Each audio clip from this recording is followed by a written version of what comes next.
Bonjour Hugues Lebray, je suis très heureuse de vous accueillir aujourd'hui dans cette communauté d'hommes qui témoignent en faveur de la mixité, de la parité des instances dirigeantes.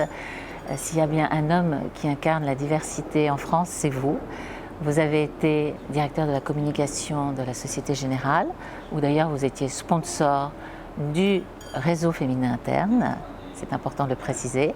Vous avez été le président de Boursorama et vous êtes le fondateur du Compte Nickel dont on parle beaucoup en ce moment. D'ailleurs, est-ce que vous pourriez en quelques mots nous résumer l'activité du Compte Nickel? Le Compte Nickel, c'est un compte qu'on a lancé en février 2014, que l'on ouvre en 5 minutes chez le buraliste. Donc on scanne sa pièce d'identité, on imprime un relevé d'identité bancaire et on donne une Mastercard à tous, sans condition de revenus, sans condition de patrimoine, y compris si on est interdit bancaire. Et donc on a complètement démocratisé et rendu extrêmement simple le fait de se bancariser. Vous êtes favorable à la mixité, néanmoins par rapport aux freins observés, quelle est votre analyse? Je pense qu'il y a un conservatisme. Je pense qu'il y a les habitudes, chacun a ses propres réseaux, ses propres amitiés, ses propres confiances. Je ne pense pas qu'il y ait des gros sujets dans les grands groupes. Je ne pense pas qu'il y ait des sujets dans les startups et dans les milieux d'investissement.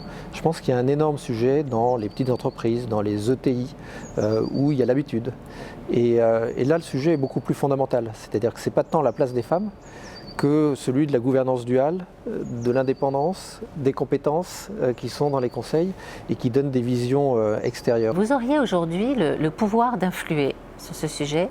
Qu'est-ce que vous pourriez préconiser? Je crois beaucoup au témoignage, à l'expérience, à ce que vivent les uns et les autres, donc au cercle de management, au cercle d'entrepreneurs. Moi je fais beaucoup de conférences en province, je vais dans beaucoup de clubs d'entrepreneurs, il n'y a pas encore beaucoup de femmes dans ces clubs-là, et donc c'est souvent le soir, c'est souvent des dîners et des choses comme ça. Et donc je crois vraiment qu'il faut de manière coercitive pousser dans l'ensemble des entreprises en fixant des quotas, donc ça fait progresser. Et ensuite, il faut un gros effort de témoignage, de partage d'expérience qui peut être très vertueux. On parle de la présence des femmes dans les conseils d'administration, mais les COMEX demeurent un vrai sujet. Est-ce que vous pensez qu'il faudrait également mettre des quotas dans les COMEX? Oui, là c'est dans les COMEX qu'il faut faire des quotas et dans les comités de direction. Le problème c'est que quand on voit les niveaux de compétences, quand on prend par exemple les méthodes de Watson-Wyatt pour regarder ce qu'il faut avoir fait pour arriver à ce type de poste-là, il faut avoir géré des gros projets, avoir eu etc. Et pour qu'on puisse arriver à un niveau COMEX, eh bien, il faut des postes de 5 ans, et il en faut 2 ou 3, donc ça fait 10 ou 15 ans pour arriver à ça. Et donc il y a forcément une évolution dans le temps qui fait qu'il faut se fixer un objectif, mais un objectif dans le temps, et il faut se fixer sur chacun des postes, bien au-delà de tous les sujets d'égalité salariale, de je continue à progresser, y compris quand je suis en congé maternité, de tout ça qui ça est fait de manière coercitive par la loi. Il faut fixer des objectifs sur chacun des postes, de faire les quotas pour que dans 10-15 ans, on ait l'équité dans les COMEX. Merci Hugues pour votre témoignage et vos conseils avisés. Est-ce qu'il y a, avant de nous quitter, un autre sujet que vous aimeriez exprimer? Je trouve que la France est beaucoup trop clanique à tous les niveaux, que ce soit les niveaux ethniques, les niveaux féminins, les niveaux de milieux sociaux, les niveaux d'éducation, de formation.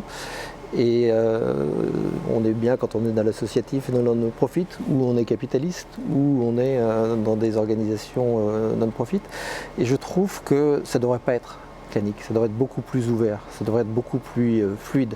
Et moi je rêve d'une France où on a fait sauter tous ces carcans et on regarde chaque sujet pour ses mérites propres en fonction de l'intérêt et non pas en fonction de la solution qui est proposée, en fonction de ce que ça déplace pour la société au sens large et non pas en fonction de où il vient, quel statut il a, quelle structure il a. Vous décrivez là, Hugues, un monde auquel on a envie de croire, mais où tout est possible avec les milléniums qui nous y poussent. Merci encore de votre participation aujourd'hui. Merci à vous.